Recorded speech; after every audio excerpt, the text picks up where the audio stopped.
Vamos continuar, né? As mudanças na pirâmide etária brasileira. A pirâmide etária do Brasil em 1990. A gente já pode ver uma diferença muito grande, né? A base dessa pirâmide, ela era bem larga, né? O seu corpo também continuava largo e o seu topo foi afunilando. Isso demonstrava o quê? Que a expectativa de vida dessa população, ela era bem inferior com relação aos dias atuais, né? Sabendo que houve sim uma consequente uma melhoria de vida da população. Então, nessa época, a expectativa de vida entre as pessoas, entre a população brasileira, ela era bem reduzida com relação a hoje.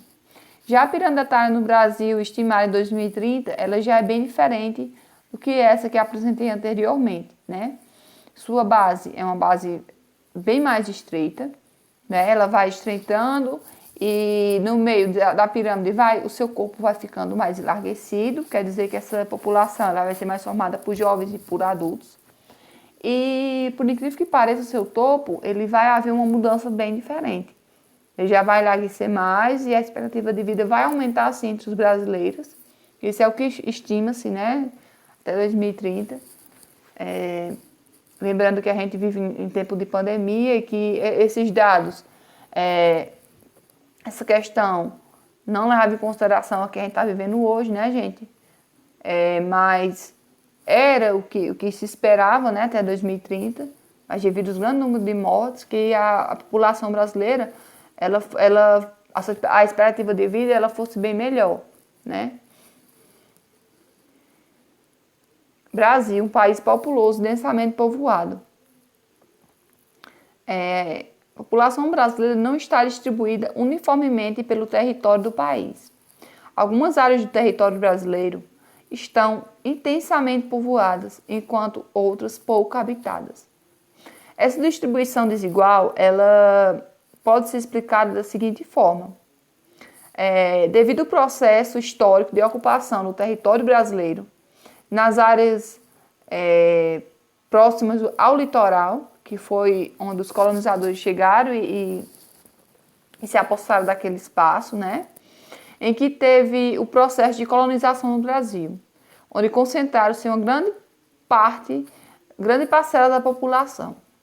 Além disso, o desenvolvimento urbano e industrial levou boa parte da população brasileira a se concentrar em áreas urbanas, né? Ou seja, as pessoas que moravam no campo, então elas passaram a viver na cidade, né? Em busca de emprego e de melhoria de vida, justamente quando chega a indústria, né? Uma oportunidade de trabalho e de buscar, né, melhorias e um melhor salário para se viver. Então, essas pessoas elas saem do campo em busca da cidade, em busca, né, de condições melhores para se viver, tá? As migrações brasileiras. Durante o século XX, ocorreu no Brasil fluxos migratórios, né, que se caracterizaram, na maioria das vezes, pelo deslocamento de pessoas de uma região para outra.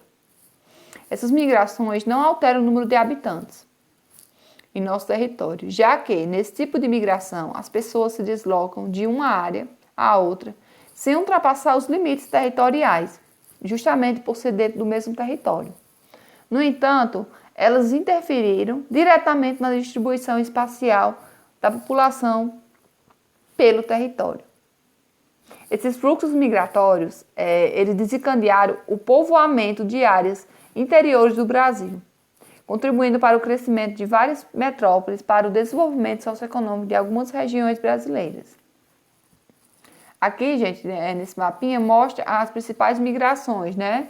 Pessoal do Nordeste para o Norte, do Nordeste para o Sudeste, né? Que é essa migração que acontece, a migração nacional, né? A migração que acontece dentro do próprio país, a migração interna, tá? Brasileiros que vivem em outro país. Aqui é uma foto de alguns estudantes brasileiros que moram em outro país, né, seja para estudar, para ir trabalhar, tá? Atualmente, segundo o Ministério das Relações Exteriores, há cerca de 3 milhões de brasileiros residindo em outros países do mundo. Contudo, estimativas revelam que esse número pode ser maior, pelo fato de existirem muitos brasileiros morando ilegalmente no exterior, ou seja, sem permissão para se estabelecer e trabalhar no país, né? Então, tem pessoas que moram em outro país, né? Mas sem ter o documento, né? Que dá a essa pessoa o direito de viver em outra nacionalidade, né? Que é o visto, gente. É um documento que, por exemplo, a pessoa que não nasce naquele país, ela pode viver legalmente, mas ela precisa primeiramente tirar essa documentação, tá? Então, muitos brasileiros, infelizmente, eles não têm essa documentação e vivem legalmente em outro território. E devido a isso, tem dificuldade de retornar ao seu país de origem, justamente por estar irregular, né, em outro país na qual ele não nasceu. Então, a dificuldade de ingressar no mercado de trabalho, né, se não tivesse documentação, ou ainda os baixos salários pagos, a grande parte dos trabalhadores no Brasil, levam muitas pessoas a emigrar para outros países em busca de oportunidade de trabalho, que oferece maior remuneração e, consequentemente, melhor nas condições de vida.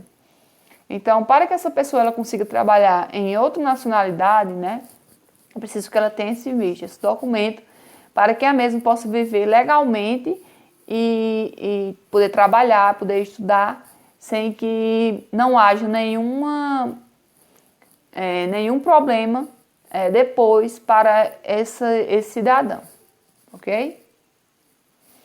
A imigração para o Brasil na atualidade. Fecha aqui. Assim como existem muitos brasileiros vivendo fora do Brasil, também encontramos muitos estrangeiros vivendo em nosso país. Esses imigrantes de diferentes nacionalidades vêm para o Brasil por diversos motivos, como conflitos políticos, étnicos ou religiosos em seus países de origem. Eles vêm em busca de melhores oportunidades de trabalho e condições de vida, principalmente aqueles que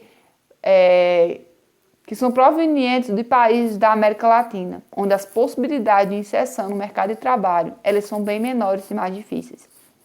Então, essa primeira imagem, né, essas pessoas sentadas no chão, são os haitianos que vieram para o Brasil, saíram do Haiti devido aos terremotos que tiveram, tá? Devido à falta de oportunidade dessas pessoas deixam seu país de origem e vão em busca de outra nacionalidade para se buscar uma melhor condição de vida para se viver. E do outro lado são os venezuelanos, né? Que saíram do seu país de origem justamente pelos altos índices de impostos, pela falta de emprego, tá? Pela precária condição de vida que eles tinham no seu país. Então, eles saíram do seu país de origem justamente devido a esses problemas políticos, econômicos. Então, vieram para o Brasil em busca de uma oportunidade, né? Em busca de trabalhar, em busca de tentar viver, né? De forma mais satisfatória.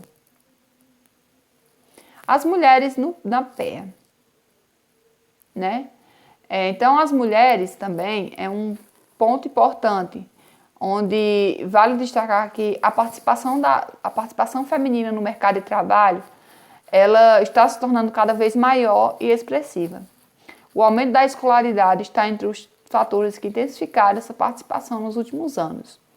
Uma significativa parcela da população feminina ampliou sua formação educacional. Então, antigamente, as mulheres não tinham esse direito de trabalhar, né, de buscar se profissionalizar, de ter sua própria renda. Então, com o passar do tempo, né, as coisas foram modificando e a mulher ela foi ganhando seu espaço, né? E esse também é um dos fatores que fez com que o número de filhos também diminuísse. Quando a mulher ingressa no mercado de trabalho, então, automaticamente, ela não vai ser só mais dona de casa. Ela vai ter que trabalhar, então ela não vai ter aquele tempo, né, destinado às atividades domésticas como ela tinha antes. Então, a quantidade de filhos, ele reduz justamente por isso, né? Para que a mulher possa trabalhar normalmente. Então, ela tendo mais filhos, vai ser muito mais difícil dela ingressar no mercado de trabalho. Então, com a entrada da mulher no mercado de trabalho, vai ocasionar, sim, uma queda na taxa de fecundidade das mulheres, que são o número de filhos entre os casais, tá bom? E a socioeconômica da população brasileira. Como a renda ela está distribuída entre a população brasileira?